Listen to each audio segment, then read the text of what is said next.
Кыргыз-Өзбек чегара көйгөйү чечилет. Өзбекстан, Кытай, Кыргызстан-Өзбекстан темир жолун куруу боюнча кыргыз тараптын позициясын колдоду. Атамбаев ЭАЭП жана ЖКК жыйындарына катышат. Алдыңкы мүнөттөрдө ушул жана башка жаңылыктар менен түз эфирде тааныша аласыздар. Кызматыңыздарда мен Асель Бусурманкул кызы, амансыздарбы?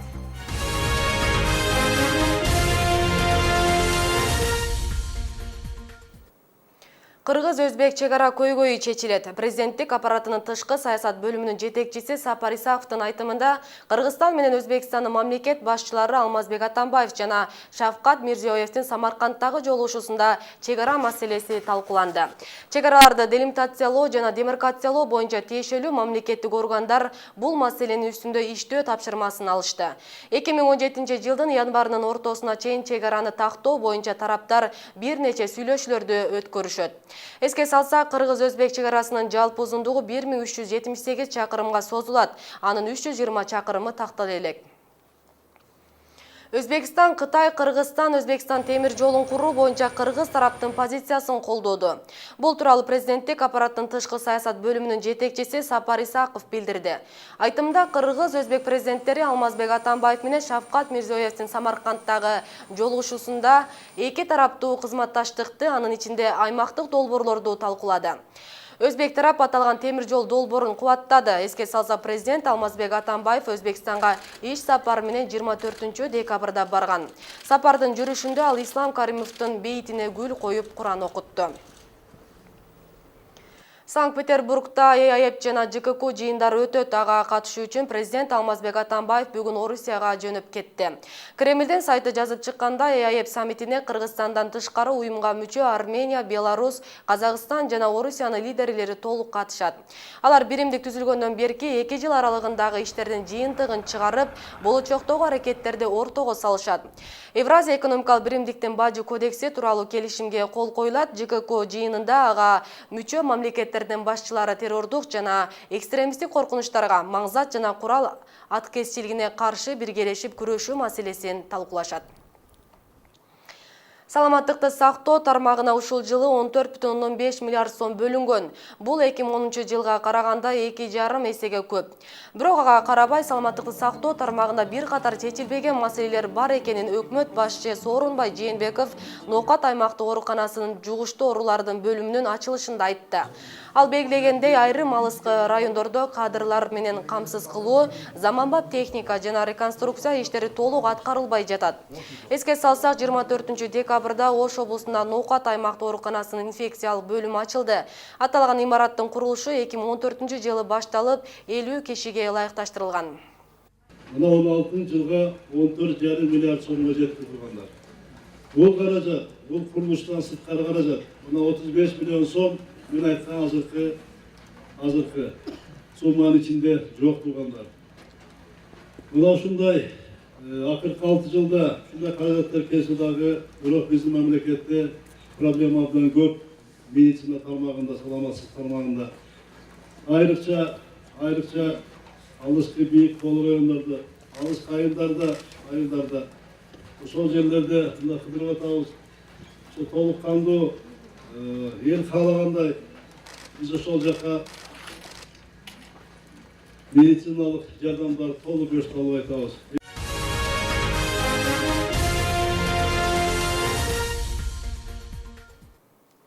Памирлик кыргыздардан 30 бала кийинки жылдан Кыргызстанда билим ала башташат.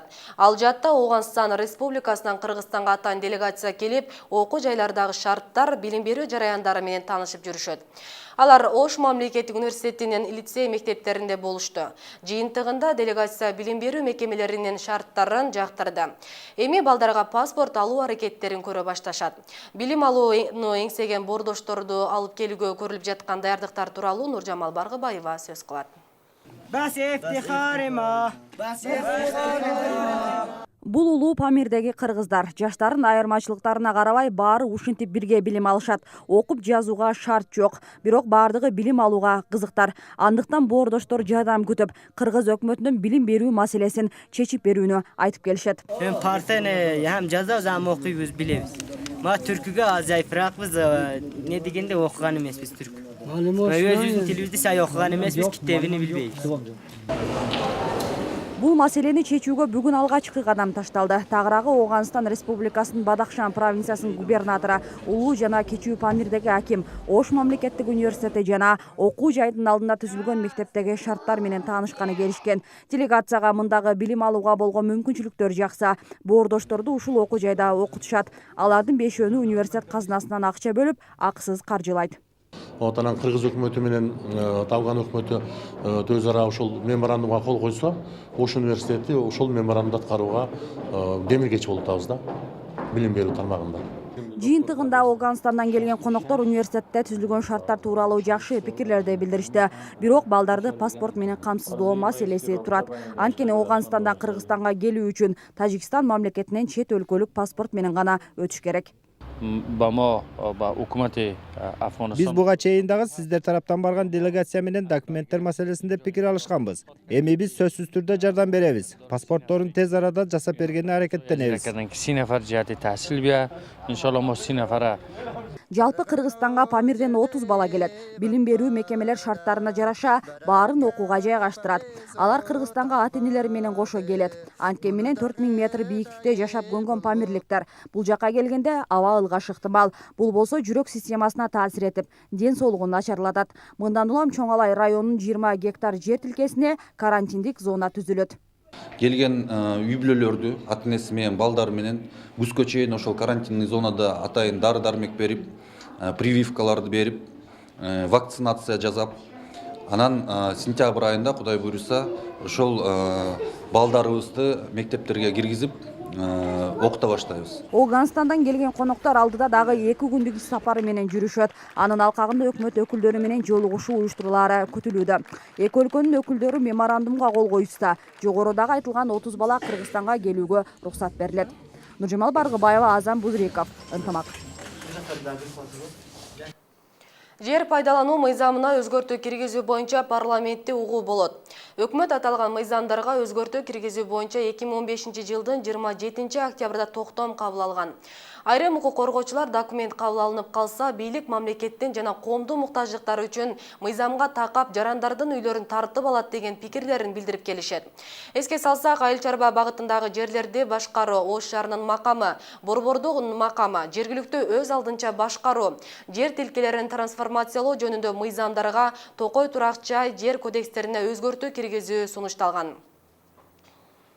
Шашылыш билдирүү 27 декабрга чейин күтүлүп жаткан жаан-чачынга байланыштуу тоо жолдорунда кар көчкү коркунучу сакталат. Өзгөчө Кырдаалдар министрлиги билдиргендей, Төө Ашуу, Ала Бел, Чычкан капчыгайында кар күрткүсү жана кар көчкү түшүү коркунучу бар, жолдор тайгак болуп муз тоңот.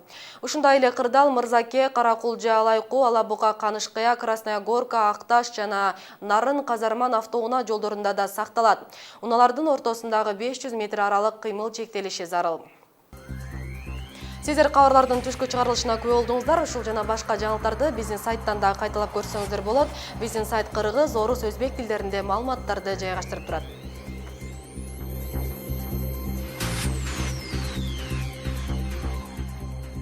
Мен сиздер менен коштошом. Иш күнүңүздөр көңүлдүү улансын.